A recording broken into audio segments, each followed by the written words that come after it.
안녕하세요. 한류의 신과 해외 반응을 소개하는 한류 클래스 TV입니다.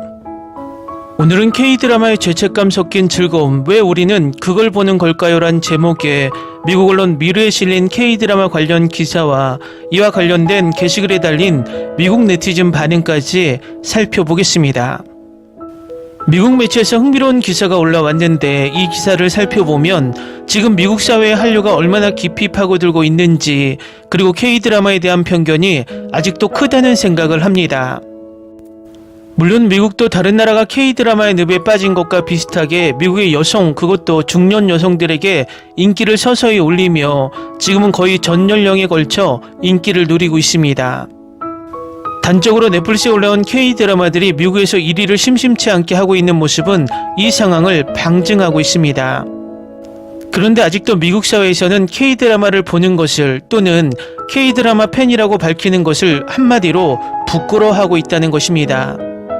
지금 미국에서 K-팝이 엄청난 인기를 얻고 있지만 자신들이 K-팝 팬이라고 말하면 이상한 시각으로 쳐다보는 분위기가 남아있는 것과 같습니다. 약간 삼천포로 빠지는 이야기이지만 디즈니 플러스에 올라온 미국의 슈퍼스타 테일러 스위프트의 콘서트 영상을 보고 저의 개인적인 생각이지만 우리나라 K-팝 콘서트와 비교했을 때 올드하고 촌스럽다는 느낌을 받았습니다. 이 이야기를 5년 전에 이야기했다면 많은 사람들에게 욕을 먹었을 겁니다. 하지만 지금의 한류 K-팝 가수들의 콘서트와 미국의 콘서트를 비교해보면 확실히 미국의 콘서트는 규모와 비용은 더 크겠지만 올드해 보입니다. 지난 정권에서 미국의 시어도 루즈벨트 항공모함이 우리나라에 입항한 적이 있고 내란수계가 그 항모에 타서 거들먹거리는 영상을 많이 보여줬는데, 저는 그 영상들을 보고 느낀 점이 미국이 많이 쇠퇴하고 있다라는 느낌을 받았던 것이, 미국이 자랑하는 항공모함이 도색이 벗겨지고 여기저기 녹슨 모습과 그 배후에 실린 전투기 또한 그런 모습이 보였습니다. 지금은 미국이 전투함을 만들지 못해서 한국에 도움을 요청하는 시대이기도 하지만 미국의 전세계 패권은 서서히 무너지고 있다라는 개인적인 생각을 하게 됩니다. 문화도 마찬가지입니다. 전세계 시청자들의 눈은 불과 10년 전에는 상상도 할 수 없을 만큼 많이 변했습니다. 과거 할리우드 블록버스터 영화 출시 소식에 설레었던 그 기대감은 솔직히 어벤져스 엔드게임 이후 사라졌습니다. 이제 어벤져스 둠스데이의 아이언맨이 닥터 둠으로 토르와 캡틴 아메리카가 다시 컴백을 해도 별 감흥이 없이 OTT에 올라오면 한번 봐야지라는 생각이 들 정도입니다. 그럼 이런 생각이 비단 저에게만 드는 생각일까요? 아마도 전세계 시청자들의 마음도 저와 비슷하게 변하고 있다고 개인적인 생각을 합니다. 과거에는 할리우드를 대체하는 컨텐츠가 전세계에 사실상 존재하지 않았습니다. 할리우드가 원탑을 달렸고 나머지 나라에서는 가뭄에 콩나듯 뛰어난 작품들이 가끔 나오곤 했습니다. 결국 전세계 주류 장르의 할리우드의 벽이 너무 높아서 다른 국가의 컨텐츠들이 낄 자리가 없었습니다. 하지만 이제 K 콘텐츠의 부상은 전세계 문화 판도를 바꾸고 있습니다. 미국 OTT들은 이미 K 콘텐츠의 위력을 먼저 감지하고 K 콘텐츠로 막대한 수익을 내고 있다는 것입니다. 혹자는 이렇게 이야기합니다. 넷플릭스 때문에 K 드라마가 떴다고. 저는 역으로 K 콘텐츠 때문에 넷플릭스가 전세계 1위 OTT로 성장할 수 있었다고 생각합니다. 어쨌든 이 기사를 보면 K 콘텐츠가 미국의 일상에 어디까지 스며들고 있고 또 아직도 K 콘텐츠를 바라보는 시각의 장벽이 있다는 것을 알 수 있습니다. 바로 살펴보겠습니다. 상상해보세요. 긴 하루를 마치고 막 집에 돌아왔을 겁니다. 저녁 시간이지만 너무 피곤해서 제대로 된 음식을 만들 힘도 없고, 차라리 냉동 피자를 오븐에 넣어 건강하고 솔직히 맛이 별로 없는 식사를 준비하는 시간과 노력을 아끼고 싶습니다. 갓 나온 기름진 진미를 즐기면서 최근 오스카상을 받은 영화를 볼까 고민하지만 내가 너무 지쳐서 제대로 된 영화 경험을 이해할 수 없어 피자만큼이나 치즈 같은 연속극을 선택합니다. 침대에 누워보니 1시간 전만 해도 전혀 몰랐던 희귀한 틱톡 트렌드에 빠져들며 추가로 30분을 더 보내게 됩니다. 그리고 나중에 당신의 마음이 천천히 모피어스의 부드러운 포옹으로 흘러가면서도 편안하고 만족스러운 기분이 들기보다는 부끄러운 일을 저질렀다는 느낌을 떨칠 수 없습니다. 공감이 가나요? 사실 우리 중 많은 이들에게는 정말 그렇습니다. 방금 여러분이 겪은 저녁은 죄책감이 있는 즐거움으로 가득한 시간입니다. 우리 대부분이 여러 번 경험한 광범위한 현상입니다. 아마도 오래되었을 것이지만 현대에는 죄책감 있는 즐거움이 우리 존재의 본질적인 일부가 되었다고 할 수 있습니다. 모두가 제대로 살아가는 법을 알고 세상에서 무엇을 해야 하는지, 무엇을 먹고 무엇을 보고 무엇을 믿어야 행복할지를 알고 있는 세상에서 건강하고 성공적이라면 이런 강압적인 권고에서 벗어나는 것은 감정적으로 힘든 일일 수 있습니다. 특정 활동에 참여하는 기쁨의 감정은 그것을 즐겼다는 죄책감과 결합되어 죄책감이 있는 즐거움 현상을 만들어냅니다. 여기에는 선택지가 무한합니다.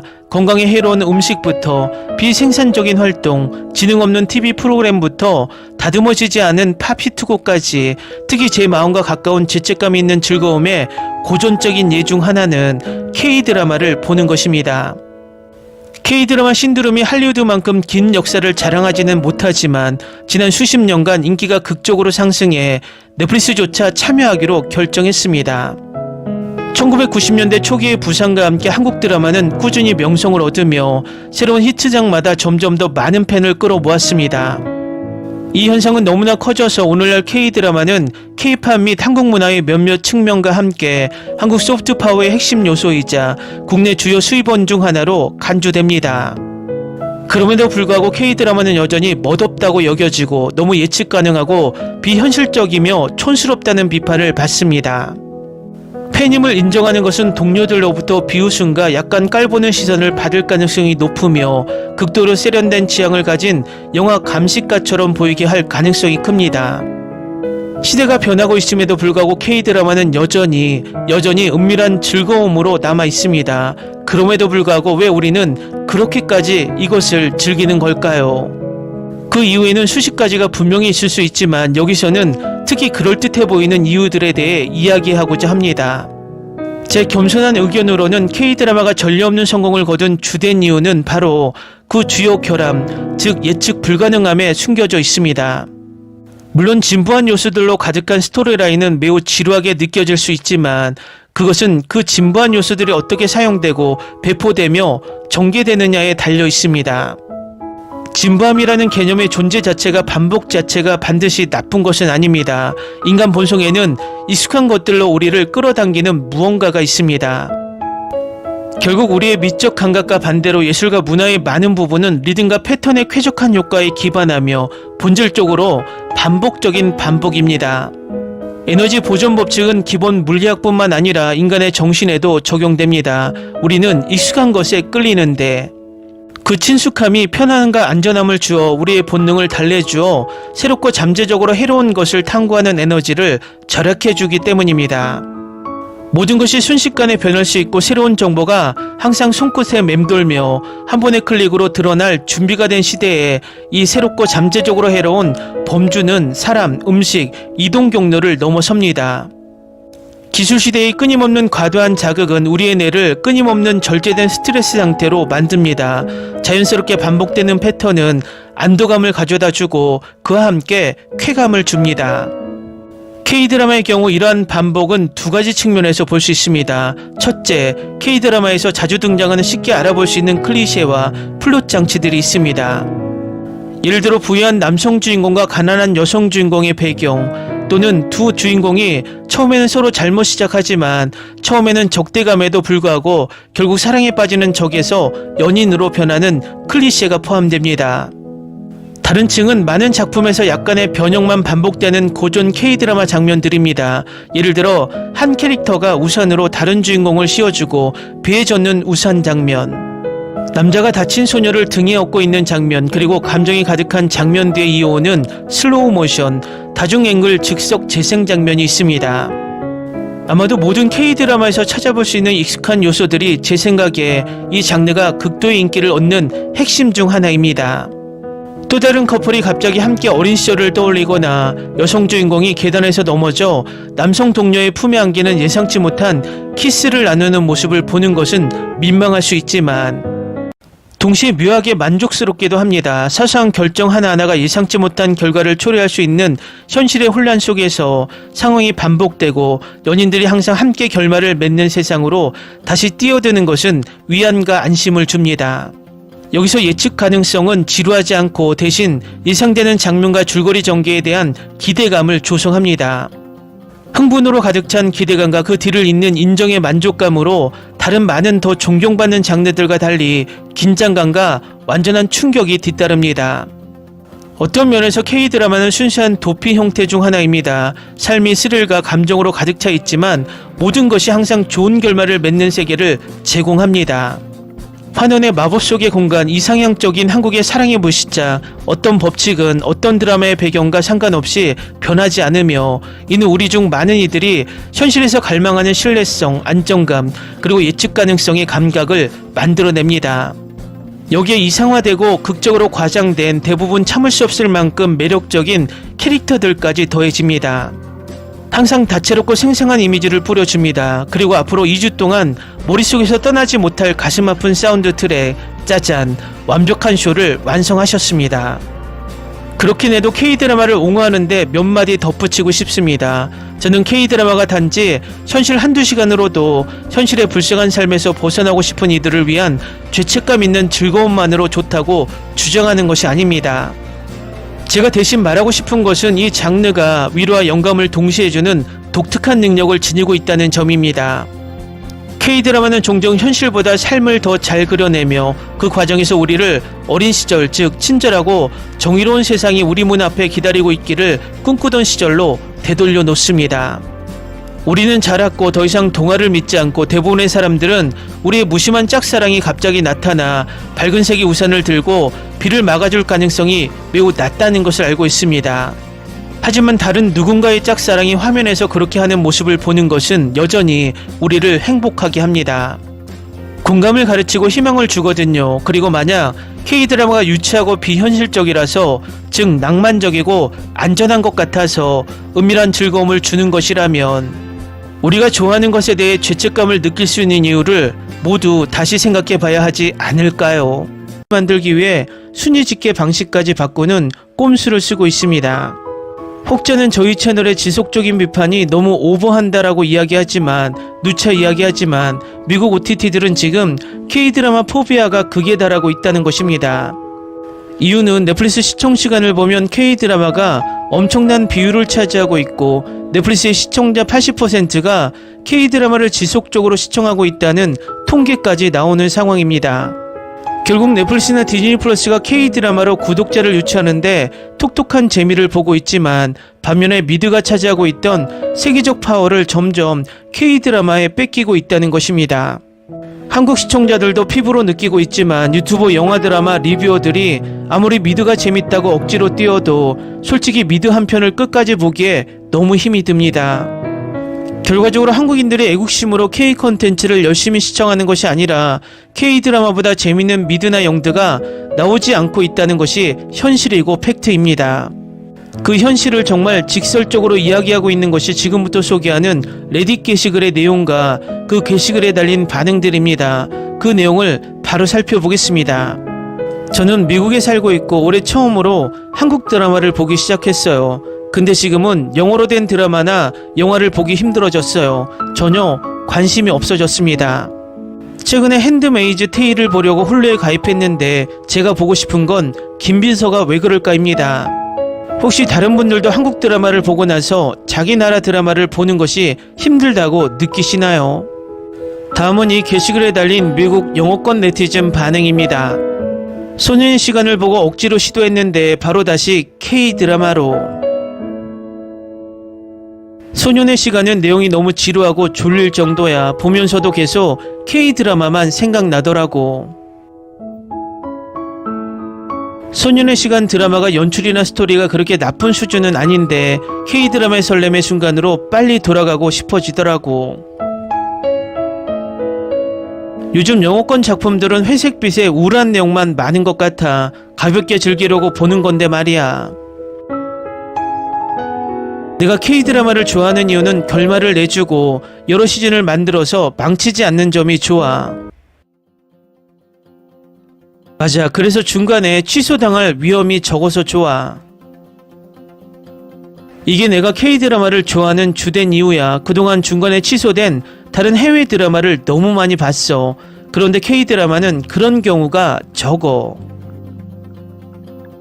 그래서 K-드라마는 보면서 마음이 편해. 결론을 보여주니까. 낭만닥터 김사부나 모범택시는 예외. 이 드라마들은 너무 좋아서 계속 시즌이 이어져야 한다. 그래도 시즌 더 만들어줬으면 좋겠다고 생각하는 드라마도 있어. 최소한 2시즌이라도. 좋아하는 드라마가 끝나니까 너무 아쉬워. 처음에 넷플릭스에서 스위트홈을 봤는데 그 이후에 추천 알고리즘으로 한국 드라마가 엄청 떴어. 한국 드라마 5개쯤 보다가 갑자기 그 생각이 들었어. K-드라마 외에 다른 드라마를 거의 보지 않고 있다는 것을. 그래서 다시 영어권 드라마를 찾아봤는데 딱히 눈에 들어오는 것이 없었어. 남편이 자막 읽는 것이 불편하지 않냐고 물어보는데 몰입하면 내가 자막을 읽고 있다는 것도 있는 것 같아. 나도 3개월 동안 영어 시리즈 보지 않다가 화이트 로투스 시즌3가 나와서 봤는데 이게 TV 드라마인가 하는 생각이 들었어. 뭔가 굉장히 어색하게 봤어.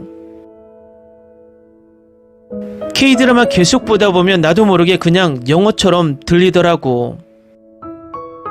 병아는 미드의 새 시즌이 곧 돌아온다는 소식에 흥분했지만 결국은 또 K-드라마만 보고 있어. 핸드메이드 테일도 마찬가지야. 폭삭 속았다만 계속 보고 싶더라고. 난 2년 동안 영어로 된 것은 본 적이 없어. 적어도 유튜브 영상 외에는 없다. 내가 보는 건 한국, 중국, 태국, 일본 작품. 나도 그래. 2년 동안 영어로 나온 작품은 아무것도 안 봤어. 이제는 영어권 프로그램도 자막 없으면 못 보겠어. 간식 먹을 때 음성이 잘 안 들리니까 자막이 더 필요하더라고. 이제는 자막 없으면 이상하게 느껴져. 유튜브 외에는 영어 콘텐츠는 전혀 보지도 않아. 대부분 KJ 드라마 번갈아 보고 있고. 난 내 뇌에 문제가 생긴 건가 하는 생각도 들었어. 그전에는 영어권 드라마나 영화 많이 봤는데 더 이상 못 보겠더라고. 영어권 드라마를 보고 있으면 마치 엄마가 울고 있는 아기 놔두고 수다 떨고 있는 기분이 들어. 맞아. 완전 공감되는 댓글. 나도 바로 그 기분이야. 앞으로도 BK 드라마는 못 볼 것 같아. 지금 3개월 차인데 완전 빠져버렸어. 난 더 이상 북미 TV 프로그램은 소비하지 않아. 최근에 소년의 시간을 친구들과 같이 보는데 너무 보기가 힘들었어. 이제 백인들이 나오는 드라마가 완전 싫어졌어. 코로나 이후에 K-드라마로 넘어왔어. 블랙미러가 나와서 봐야 하는데 이상하게 계속 지루해서 다 보지도 못하겠더라. K-드라마 보기에도 너무 바쁘니까 굳이 K-드라마 밖으로 나갈 이유가 없어지는 것 같아. 이제 서양 시리즈로 돌아가는 건 힘들어. 그쪽은 성적이거나 폭력적인 내용이 너무 많아. 한국 드라마에서는 8화쯤 지나야 키스가 나오니까. 서양 시리즈의 키스는 너무 역겨운데 K-드라마는 손만 스쳐도 설레더라고. 맞아. 아시아 쪽이 그런 쪽으로 더 잘 만드는 것 같아. 서양 드라마는 성적인 부분에서 절정에 달한 것 같아. 너무 불쾌해. 빌드업도 없이 갑자기 외설적인 장면이 나오니 누가 공감하겠어. 서양 시리즈는 예전 작품이 더 괜찮아. 요즘 미국 프로그램은 완전 저속하고 K-드라마가 더 섬세하고 즐기기 좋다. 심지어 범죄 스릴러물도 K-드라마가 더 괜찮더라. 미국 미디어 전체가 15에서 20년 정도 후퇴했다. 질적인 측면에서 하락이 너무 심한 것 같아. 난 결말을 내주는 한국 드라마가 너무 좋아. 미국은 조그만 인기 있으면 질질 끌고 또 다른 시즌 만들다가 내용이 엉망이 된다. 최근에 세버런스를 봤는데 역시 이 드라마도 인기 끌더니 질질 끌기 시작했어. 그래서 K-드라마는 미국인들에게 시리즈라기보다는 확장된 영화 같은 느낌이 드는 것 같아. 난 탑티어 미국 쇼가 아니면 이제는 그냥 안 보고 패스해버려. 작년에 넷플릭스에서 인기 있는 비한국 시리즈를 봤는데 내 도덕관념에서는 도저히 못 보겠더군. 나한테는 주인공들이 다정하고 호감가며 도덕적으로 옳은 선택을 하는 K드라마가 더 맞아. 지금은 영어권 쇼가 너무 싫어졌어. 다큐가 아니면 관심도 가지가 않더라고. 난 인도 사람인데 K드라마 보고부터는 인도 작품은 거의 관심을 가지고 있지 않아. 이게 K드라마의 후유증 같아. 나도 그래. 인도 드라마는 나한테는 완전 끝나버렸어. K드라마에 완전 적응되어서 그런지 이제 내 모국어 드라마도 자막으로 보는 부작용까지. 나는 K드라마 서양 시리즈를 번갈아 보고 있어. 서로 부족한 점을 보완해주는 느낌이 들었어. 나도 마찬가지. K드라마를 많이 보게 되면서 미국쇼와 영화는 거의 안 봐. 이렇게 변하게 될지 몰랐는데 그렇게 나쁜 것 같지는 않아. 지난 5년 동안 한국 드라마 외에는 거의 시청을 하지 않았어. 영국 시리즈로 돌아가려고 했는데 쉽지가 않더라고. 지금 미국에 사는데 미국 드라마는 스포츠만 봐. 대부분은 스트리밍 서비스로 해외 드라마 시청하고. 사랑의 불시착 이후로는 99%가 K드라마. 이제 미국 시리즈는 너무 지루해서 볼 수가 없어. 한국 드라마 8에서 9편을 보고 나서 내 TV 시청 성향이 완전히 바뀐 것 같아. 내가 가장 좋아했던 아웃랜드도 중단하고 K드라마를 보고 있어. 내가 이렇게 변할지 진짜 몰랐어. 진짜 미친 것 같아. 아웃랜더가 이제는 너무 지루하게 느껴지더라. 미국 쇼가 요즘은 너무 지루하니까 어쩔 수 없다. 나 혼자만 그런 것이 아니라서 너무 반갑다. 그래도 아직 미국 드라마를 보기는 하지만 예전보다는 확실히 내 기준이 높아진 것 같아. 1년 전에 K드라마, K팝에 입문한 후에는 보고 듣는 것이 다 K 컨텐츠야. 제대로 된 빌드업과 12에서 16 에피소드로 완성된다는 점이 가장 좋아. 미국처럼 바로 심드로 뛰어드는 스토리는 내 취향이 아니야. 좋아하는 배우가 옷을 벗지 않아도 충분히 즐겁게 볼 수 있어서 좋은 것 같아. 나도 K 컨텐츠 보기 시작한 이후로 영어권 작품은 거의 못 본 것 같아. 소년의 시간은 4화로 짧아서 본 거고. 수년을 한국 시리즈에 몰입하다가 영어권 시리즈를 보면 뭔가 창의성과 감성이 부족한 느낌이 들어. 미안하지만 못 보겠어. 서양은 예전 작품이 훨씬 좋다. 이제는 범죄물도 더 이상 좋은 작품이 나오지를 않아. 2024년 2월부터 K드라마를 본 이후로 유일하게 봤던 서양 작품은 브리저튼. 그 외에는 도저히 못 보겠어.